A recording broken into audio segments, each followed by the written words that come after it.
morning. Today I'm Good here morning, with Gill. Adam, who is a creative consultant from Skye Designs. Morning, Adam. How are you? Morning, Gill. I'm good. How are you doing? Yeah, I'm fine. I'm fine. How's Fantastic, the, fantastic. how's the COVID stuff and everything affecting you? How are you feeling? Yeah, it's going okay. It's in an even weirder position now because things are starting to open and things are still closed, and so we're in an even more strange position now because we're in the transition period, which is always a unique period to be in. Essentially, I got used to the lockdown period, and now we're on stage 2. And it's a very, very strange period to be in, but I'm doing okay. I'm trying to stay Yeah, optimistic as best as possible. I'm like other people. I'm a bit unsure about how things are going to unfold going forward, but yeah. trying to stay positive. That's the main thing. And how's your business been affected by it all, really? Um, it took a massive hit. I had several clients lined up. I had clients lined up that would have paid for the next few months worth of my living and expenses and bills and all that kind of stuff all go overnight. So any sort of projected income that I had lined up disappeared overnight. I've used savings a bit here and there. I've applied for the universal credit through the Yeah. government, but that will run out soon for me because I was eligible for it beforehand, but only for a year because I was in that first year of business, and that runs out next month essentially. So it's going to be quite maybe dire going forward, but that's okay. I can handle dire. It's I knew where I am when I'm at rock bottom, so I can handle that because the only way's up from there. They have lifted the minimum income thing now, haven't they? They have, but the biggest problem for myself is where when I applied for it before, I was in my first year of business. You're only eligible for 1 year of support in your first year of business, and that runs out. So Yeah. even getting more money essentially is going to be redundant for me because it will end in a month's time anyway. Yeah. So I'm going to be stuck again. It's very So challenging, isn't it? For the self-employed in particular, it's especially for people that are in that first year of being self-employed as well, because the government weren't able to offer any support for them. no, There's loans, but that's a risk whether to pay them back essentially, or it's a loan. Yeah, exactly. it's It's a a loan. loan. And I mean, I'm not in the best position to. I don't really want to risk affecting my credit. Essentially, I'm in my 30s now. I'm going to be looking forward to going and getting on the property ladder and doing those sort of things in the future. So, any sort of risk like that would be very, very risky indeed, sort of thing. So, it's going to be interesting going forward. I've had a few bits of work here and there, but I've had nowhere near the stream of work that I was getting beforehand, unfortunately. Mind you, businesses now are now looking for your type of services, aren't they? What is They a are. creative consultant? You tell me what it is you do, or tell our So a audience. creative consultant. So what I do, I provide businesses, individuals and organizations with creative solutions. And those creative solutions are solving the problems that their business face, essentially. And that could be through their branding, that could be through their marketing, their content creation, or even sort of out of the box thinking for other solutions as well. I spent many years working in design and digital content creation, technology and things like that as well, and meeting lots of business owners. They're aware that they've got a problem and they're aware that they need to get income or better reach essentially, but they're just not sure how they do it. They think, oh, I want to improve my marketing. Or it could be that their branding's not very good, not very appealing to people. Or they think, oh, I want to improve the content essentially, and what they're putting up isn't best to hook the audience that they're after and things like that. So what I do, I come along and I assess basically, and I audit essentially a business to see what they're doing wrong, how it is I can help them. I provide them with solutions. I've got a large network of people and individuals I can rely on to bring in if there's extra fields of work that I'm not capable of doing. These are trusted individuals I've worked alongside with for many years. Bring those people in and to help me out essentially, and to help the business out.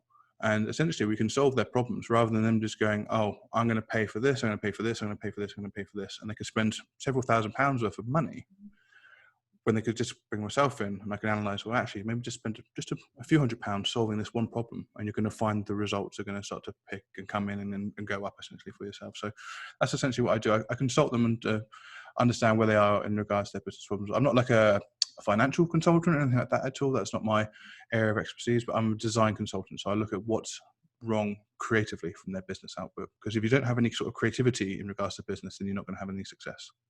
Do you mean more marketing? There's elements of marketing that I do within the business, essentially. So it all revolves around one sort of central hub, essentially, it is, and what is the product and what is the service, essentially. But being able to share that service, being able to market that service, the client and the individual needs to know who they are and what their brand is. They need to understand their product. Quite often people make the mistake of saying, I've got this product or I've got this service, this is what it's going to be giving to the people. But they don't know how to market that. And they don't know essentially what that essentially is. So is it going to be marketing for families, individuals, men, women, different age groups and things like that as well. So I help them understand their own product and brand their product correctly. And then we can look at marketing as well. And there's people I can bring. I've been in business many years, Mm. in different businesses over many years. And I totally agree with you. I've wasted thousands of pounds on, maybe I've had a rep phone me from a magazine, or oh, you've got to buy our advertising, and Yeah. you get caught in a contract, and it's not actually doing you any good. You're spending all this money, and what you do really is you pick the business apart and actually see. Yeah, essentially. So a most recent example, one of my clients at the moment owns a restaurant in Southampton, and there was areas. So what I did, I looked at all the reviews online for them. They wanted me to come in and improve their social content. I said, well, I can do a lot more than your social content as well. I can help you in other aspects. So I looked at all the reviews online and looking for the trends of what it is that people were complaining about, essentially. Whether it was about speed of service or quality of a certain item or something like that, or the opening hours, or any sort of numerous aspects that there might be in a review, or any kind of negativity raised. And some of them is a little bit objective and sometimes it's subjective. But I analyze those bits of data and, okay, we need to tackle on these areas here. And if you want to present yourself in these ways, I'll help you in these areas here and build you up. So we focused on making the business a warm, friendly family environment as well. Raising up the market, essentially, not just being a one-stop shop that is applicable for all. Yes, they're a restaurant and any customer is welcome, but at certain times of the week and certain days of the week as well, they're going to get different audiences in. So I help them recognize that and cater towards those audiences as well, and give a far better service, not only inside the restaurant, but also inside the restaurant aesthetically, but also online as well, digitally. So help them that way, essentially. Yeah, so sometimes it's having your fresh pair of eyes as well, isn't it? Because as businesses, we can get bogged down, and we can't Yeah. necessarily see maybe what you could see. Well, you mentioned it with the magazine. We had somebody approach the restaurant offering advertising spots in the magazine. And the owner of the restaurant said, what do you think about this? I said, I think that's a great idea, but I don't think you're there right now. Like, let's fix the problems in-house. Why advertise a sort of 4 out of 5 working restaurant, essentially? Let's get you up to 5 out of 5. Everyone's happy. Everything works perfectly. The branding's on point. The marketing's on point. Then we can actually say, okay, let's look at other advertising channels to market further and get a wider spread audience. Let's look at the areas that we need to tackle. I mean, one example was we looked at Google Maps, and we're looking at our hotspots of what areas it were in our city that we were targeting and reaching out to, and looking at the hotspots of going, okay, we're marketing well to there, we're getting customers coming from here, here, and here. These areas, we're not getting any customers, any traffic coming from. Let's start adjusting our content. Let's start advertising that we can deliver to these areas as well. Over the last 6 months, that's improved. When I look at the hotspots on the map now, on the results, every area is covered in our city, whereas we had complete gaps. Capture data, do you as well? Yeah, I mean, I'm not a data analyst, but I'm able to understand the data. I worked alongside marketing departments that do have data analysts in, and when I've had to brand and design content to go alongside that, I've talked through them with the process and understand where it's coming from. So I can understand that exactly of what they need. Anything that's a little bit out of my scope, that's when I speak to other individuals, essentially. So I would love to be a one-man band, but I'm not able to do that. So I've got a network of people that I trust to get me a little bit further if there's a situation that's perhaps out of my grasp, essentially. Yeah, well, that's good though. You know, I'd rather get somebody who actually says to me, well, actually, that's not in my field, but I'd rather than someone who bluffs their way through. You know, I see so many people make that mistake. It's something that I almost did myself to begin with, because I am an individual that's able to do an awful lot for a business, but I also had to understand and see where my limitations are. And a lot of businesses make this mistake as well. They go, I can do this, I can do that. We can save money if we do this, we can do that sort of thing. Like, one of the things at the moment is launching my website. I'm not the best at doing written copy and proof checking, so I've hired someone else to do that for me. And it's a realization that other businesses don't quite understand that, yes, you could save money, but you're not saving money in the long run. You're Yeah. saving money quickly, and you're causing more damage, which will mean you have to spend more money in the long run, essentially, to Yeah. correcting those mistakes. Yeah. Yeah. So, what's your background? Where, where have you come from? What have you done? I came from Venus originally. I landed here. Was it a good journey down? Yeah, it was great. No, pretty much born and raised in Southampton. I studied creative design and digital content design. I did that throughout college. For university, I went and did business design and film production Mhm. as well, looking at marketing and entrepreneurship. After leaving university, I struggled really to try and get into that field of work. Going back about 10 years, there wasn't as much opportunity back then as there is now, because with the content available and laptops and cameras and equipment being so much cheaper, it's a lot easier for individuals to start up and join these organizations and become entrepreneurs themselves. So I ended up getting a job in sales, of all things. It was just a job to pay the bills. I had to find somewhere to live. I was very fortunate to get a job selling electronics and media devices. I knew the technology, so I was able to do quite well there. But I also ended up being trained by an individual that worked as part of a family-run business. To give you an idea of how the business was, my grandparents shopped there. So it's a long-standing family-run business. And I was able to be trained by the owner directly. And I had the best part of 40 years worth of sales training coming directly from this Wow. individual. Tough mentor, really tough mentor to work under, but very, very, very valuable knowledge. And I got to see so many aspects of the human condition, perhaps, as it were, is probably the best way to phrase it, and to understand people and to understand the business aspect of selling products and services. Going on from there, I worked in sales a bit longer whilst pursuing a career in digital design and content production. I was doing it as a side business, kind of like a hobby business. I then managed to land a role in an organization and work myself up to a senior designer, and move across to another couple of businesses along the way, another couple of organizations, especially worked in charity organizations recently over the recent years. And I've been able to take clients I've met along the way to be the hub that they are now, essentially. So working from senior design into content production and marketing Right. So your over the field is span of 10 very years. vast, isn't it? It's a bit vast. Like, I feel in some regards that I missed out on a few years. I didn't have quite a linear path in regards to the design and marketing and content production. It was a bit shorter, but I'm really pleased I had those years of sales training at Yeah. the start, essentially. So many people are fortunate to leave university and go directly into the field of work that they want to, or in at least in roughly that field of work they want to, whereas I kind of deviated a little bit and then came back towards it. That little deviation, although might have been a few years, it really helped me learn an awful lot more about business and people, essentially, and essentially You told helped with that me a marketing. great story because you've helped me with some of my branding, Yeah. and because I was a bit lost along the way. And you told me a great story actually about, was it two televisions, Panasonic or? Yes, Story. yes, yeah. So the story was it was understanding the product and selling the product. So my boss, my mentor, a very good salesman, was looking at the data. I've mentioned before how important the data is. Was looking at the data and was saying that I wasn't selling Panasonic televisions in comparison to Sony. And when we looked at the core reason was I didn't believe in the product enough. I couldn't relate to the product enough. And so he basically, almost like a kid riding the bike, got me to train myself up and spend every single waking minute with the Panasonic equipment to figure out what positives it has, what negatives it has, and to figure out how to sell it, to relate to it, essentially. And I was able to then, once I spotted what it was that I liked about it, I was able to use those features into my sales pitch and my sales patter, as it were, and sell that more to the customer. I was able to pivot if needs be. If they weren't happy, great, I could then move on to a different product. But if they were happy, I could pursue that further and land a sale that way, essentially.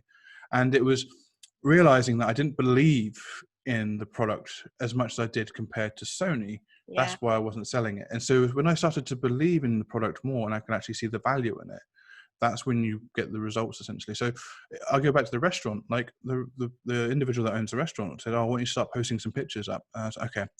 And a couple of days went by. He said, you're not posting anything. And I said to him, well, I'm going to post some pictures in a couple of days. I'm going to take some content. We're going to design some posts and stuff like that. I want to understand the ethos of the restaurant. I want to understand the vibe. I want to eat here first. I want to bring some friends down. We're going to eat here. We're going to get the experience. I need to understand what the product is and why you're different from every other restaurant that's Yeah. in my home city, essentially. And after a couple of days of doing that, I said, okay, this is what I feel. I think this is the vibe we should go for. Completely agree with me. Started putting posts out, and it got successful. After just a couple of weeks, we started selling out every single weekend, which they hadn't had for a long time.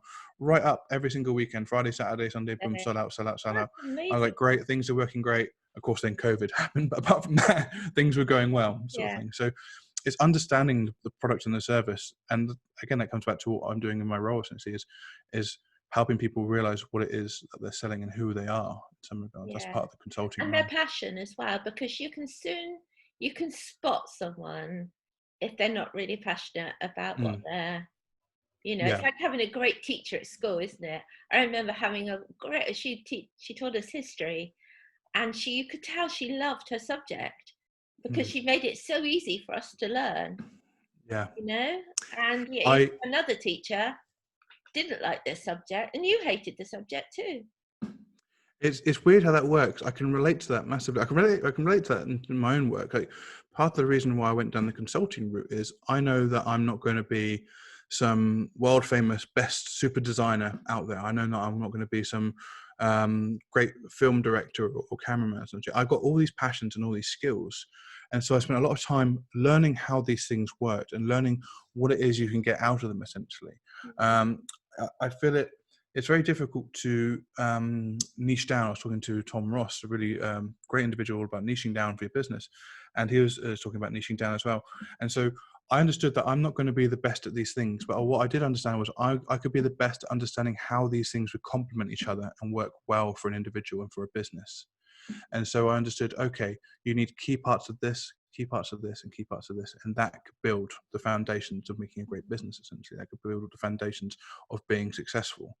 And so that's what I find. I find it easier to be passionate about helping people and getting the results they need. And it comes back to what I was saying earlier. If I don't know something, I'll ask somebody else. But my passion is really finding out how things work and how things can benefit people in a Mm. cost-saving, time-saving way as well, and then implement them for them as well.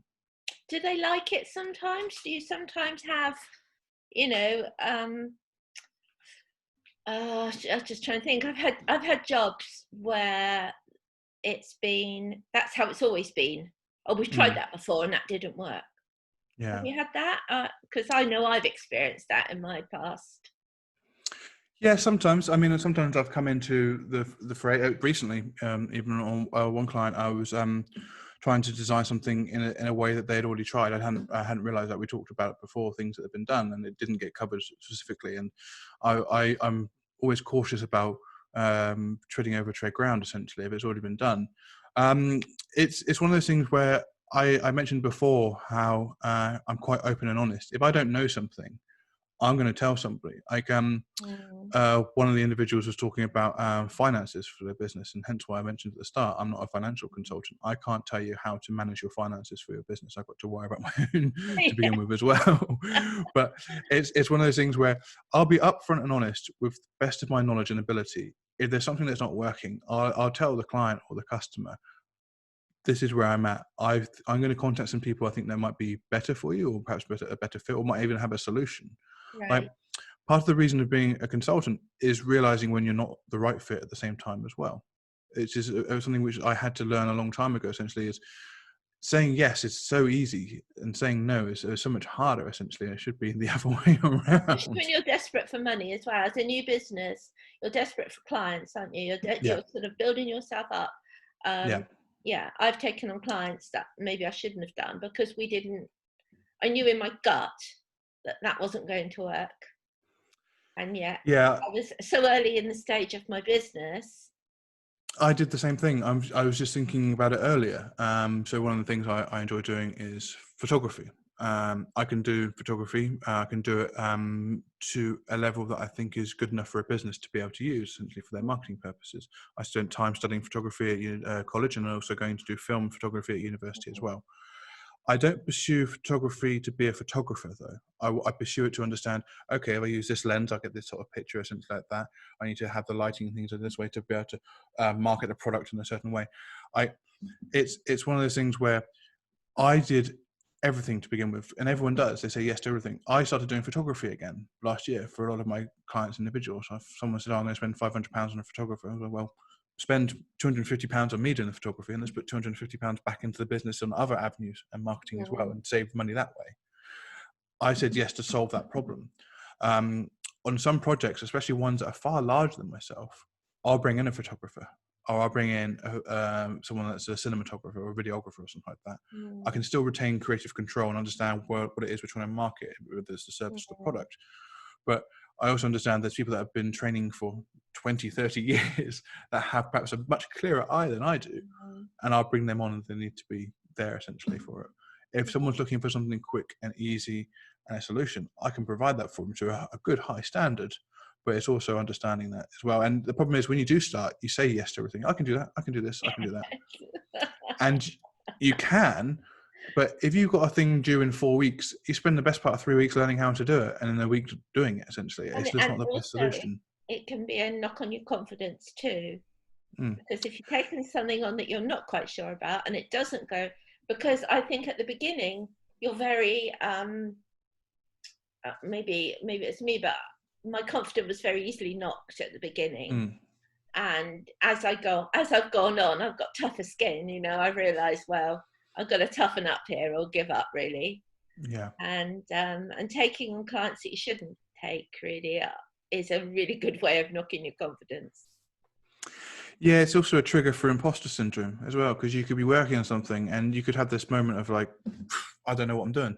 And I think everybody at some point in business has probably had that thought to themselves, going, "Oh, I'm in over my head. I don't know what I'm doing here," sort of thing. We do to a degree, or we can definitely find a solution for what we're doing. But at the same time, we do have that sort of imposter, sort of confidence knocking moment.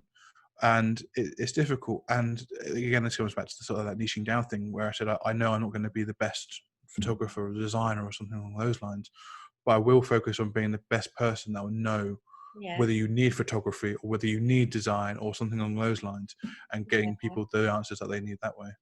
We're both students. No, we're not students.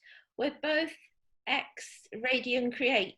Well, we're not ex really, are we? Because we're still part of their club. We're still part of the club. I'm sort of working towards that mentorship aspect of it as well, and helping others now, which is quite nice because run some classes, aren't you, as well? I am, yes. So this is the perfect opportunity for businesses and individuals as we're in this transition period, because some people might not have had the opportunity or time, or perhaps the mental motivation to work on the branding of their business. So we're going to be looking at branding over this next month, July that is, and we're going to be looking at ways of effectively marketing yourselves, building your brand up, understanding all the assets of your brand, also maintaining a brand as well, and various aspects of what it is that you're doing well for the creative and aesthetical side of your business, and then looking at perhaps the negatives and the things that might be hindering. And these are aspects which are completely sort of subjective, but we'll give people the opportunity to dissect and go over what they might be. And it's things that have to happen all the time. I spent the best part of the lockdown auditing my own business. There's been bits and pieces I've been cutting and shaving off and scrapping here and changing and things like that, and realizing and asking other creators, can I get your opinion on this? And they might not have time, but they'll come back and just give a quick one-line answer. I don't like this thing. Like, okay, great. Ask some more people. And when they'll get results saying, oh, we don't like this thing, don't like this thing. Okay, I'm going to change that. I'm going to cut that out and shave that down, as it were. So we're going to be focusing on that and building people up, as it were, just sort of tweaking the mold a little bit, ready for that transition period. Yeah, I know I'm definitely going to sign up. I'm going to do some of the things. I think it's great for all of us. I think, one, you can never stop learning. Is it the same every day school day, isn't it? You're always learning something. And two, like you say, this time, it's almost like a little gift to us, isn't it? Giving us time to look at our businesses, work out what it is we need. And I almost feel like I'm starting again, but I've got a year's worth of business experience, like running a business now, essentially, which I didn't have before. I'm literally got a reset on my first year of business, albeit perhaps a lot less money and, and motivation somewhat. Don't worry, we're all eating beans on toast. That's it. Yeah, I've been a student before, back on the pot noodles again, sort of thing. But it's the fact that, and even this week, even last night, I still have those things like, oh, I've got to start again, almost as it were. Yeah. But it's not a start again. It's almost like just skipping back on a chapter and rereading it. Essentially, most of the books been read and most of the books ready to go, but it's just resetting a little bit of it and restarting again, as it were. And also, you can get you can get bogged down in things. You can definitely. My business had just started, and then it hit, and I'm exactly the same as you. It all stopped, and but it's always given me the opportunity, because I was too busy to actually stop and look at things, and this is actually giving me the opportunity to stop and look at things. And Radiant have been brilliant, haven't they, with all their free classes that they've been, because I've signed It's been really, really good. Yeah, I've signed up to a couple of them. It's been really, really, really good. And also understanding other people's businesses better as well, and getting other people's perspective. I mean, one thing that I saw the other day that actually helped me a lot, I was on Instagram, and somebody that does similar to what I do, they focus just on branding, was offering a free branding consultation. Really? I said yes. And they came back to me saying, you do what I do, why do you need a branding consultation? And I said, it's correct, I do what you do, but I don't do it to myself. I need another pair of eyes to do it, sort of thing. And this is what was great for Radiant, is I've been able to see the different business aspects. I've been able to see the different classes available and join on and learn aspects from them that I wouldn't get the opportunity normally to do. Would you say that's a good thing, pairing up with someone else or working with someone else that's similar to you? Because sometimes you might look at someone else and you might look at them as your competitor rather than your... Yeah, I can definitely understand that. I've had to learn that the biggest competition, though, is yourself. Things will get you down, and you could look at other people and you go, wow, they're doing really well, or wow, they've like grown massively on Instagram, or they're constantly posting all these new clients and contracts. But at the same time, they started off exactly where you were, so they're doing something right. So the moment the competition is doing something better than you, ask them what they're doing. If it bugs you enough that they are, in your eyes, that they're your competition, then just simply ask them what they're doing right, because that way they can become your mentor, essentially. There is going to be competition, especially in some service-based businesses, hospitality-based businesses and things like that as well. It is a concern, but it's not a concern, because the only person that gets up out of bed every day is yourself. So if you don't get up out of bed, you don't get the work done. It's that aspect, and it's tough. Sometimes you have to roll over and go, not today. But most days, if you show up, then you're going to get the results. I find it good because I'm able to see other aspects of the way people work, but also, and it sounds a little bit malicious in a sense, but I'm able to spot their weaknesses in some regards. They're doing the exact same thing to myself as well. They're judging and they're analyzing. I'm doing the exact same thing back, which is good, because when I understand who they are and I understand who I am, we're then able to go different paths. We're not butting heads whilst trying to go forward, essentially. We're able to split off and follow our own avenues, as it were. And that needs to be realized a lot more. Like, the main thing about competition is it shows that there's validation and a need for your services, which is great. Good point. That's wow. Well, I'm going to end on that one, because that's a great quote. Well, it's been lovely chatting to you, and I look forward to signing up to the courses. Will you be doing any other courses that, if in the future? Yes. So I did start off. I mentioned it was a few weeks ago now that I'm working on an ebook, which is now split off into a series of ebooks for people in all aspects of business. I'm thinking about taking the information I've been putting into those ebooks into some sort of online teachable course. Essentially, I've done or helped other businesses create bespoke learning course programs. And so I thought, well, I've done these before, helping everyone else. I might do myself. It's just what it would be. Because I'm quite broad in my field of knowledge, I have to sort of niche that down somewhat and give some specifics. So, I might do maybe like a 3-part course or something like that, beginning, middle, and end of setting up the visual and creative and aesthetic side of Yeah. the business and things. I've been putting a lot of stuff on my Instagram recently, helping people with businesses and aspects and things that can provide solutions, and top 5 ways of doing this and 3 ways you can do that and stuff like that. So I've been giving hints and tips out here and there, but I will be looking at doing my own course at some point in the future. Most Brilliant. definitely. Okay then, Adam, it's been great chatting to you. Speak soon. I'm sure we'll catch All the up best, Jill. on Radian. Yes, most definitely. And I'll catch up with you soon, I'm sure of it. And thank you very much for inviting me down. I really appreciate this. This is great. Okay then. Thank you, Adam. Bye. Cheers. Bye for now. Bye.